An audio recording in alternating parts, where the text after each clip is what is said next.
রহমতুল্লাহি বারাকাতু। আমি আজ যেটা নিয়ে কন্টেন্টটা বানাবো সেটা হচ্ছে একটা দল, সেটা হচ্ছে জামাত ইসলামী, বাংলাদেশ জামাতে ইসলামী। গত 55 বছর ধরে এই দলটা অনেকবার নিষিদ্ধ হয়েছে। এটা একটা বিতর্কিত দল। আমেরিকার সাবেক রাষ্ট্রদূত হ্যারি কে থমাস তিনি একটা কথা বলেছেন, তিনি বলেছেন যে জামাত ইসলামী একটা কি মডারেট ইসলামী দল। জামাত নাকি একটা মডারেট ইসলামী দল, অথচ তারা প্রায় বলে তারা ইসলামিক শরিয়া কায়েম করবে, ইসলামের কথা বলে, ইসলামের পতাকা তলে আসতে বলে। তারা কিভাবে ইসলামিক মডারেট দলে কিভাবে তারা এই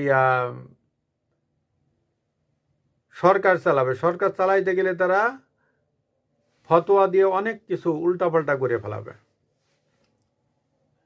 এই জামাত ইসলামী তারা ক্ষমতায় আসার জন্য আমেরিকারে সম্ভবত বাংলাদেশে কোনো সরিষার তেল রাখেনি, সব আমেরিকা পাঠাই দেওয়া হয়েছে, এবং সেখানে তারা ট্রাম্পরে পুরাপুরি ন্যাংটা করে তেল মাখাইতেছে আর রেজাল্ট আনার চেষ্টা করতেছে এই জামাত ইসলামী, যাতে 6-7% ভোট আছে, উপরে গেলে 10%, আর তারা ক্ষমতায় যাওয়ার চেষ্টা করছে। তাহলে তারা যদি হাসিনার মতন ওইভাবে ক্ষমতায় যায়, তাহলে তারা কয়দিন থাকতে পারবে? কয়দিন থাকতে পারবে?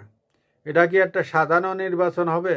আমার তো মনে হয় এটা একটা ম্যাটিকুলাস ডিজাইনের একটা সাধারণ নির্বাচন হবে। এবং এই 55 বছরে তারা পাকিস্তানি আমলেও নিষিদ্ধ হয়েছিল 2বার। 71 সালে একবার নিষিদ্ধ হয়েছিল, আর 2024-এ শেখ হাসিনা একবার নিষিদ্ধ করেছিল। তাদের অনেক বিতর্কমূলক কর্মকাণ্ড আছে, যেমন এখনও তাদের বিতর্কমূলক কর্মকাণ্ড আছে।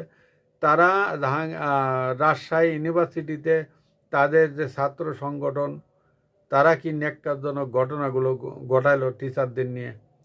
তারপরে জাহাঙ্গীরনগর এবং ঢাকা ইউনিভার্সিটিতে টিচারদের অনেক ধরনের ন্যাক্কারজনক ঘটনা ঘটাইছে। সুধী দর্শক, আসসালামু আলাইকুম ওয়া রাহমাতুল্লাহি ওয়া বারাকাতুহু।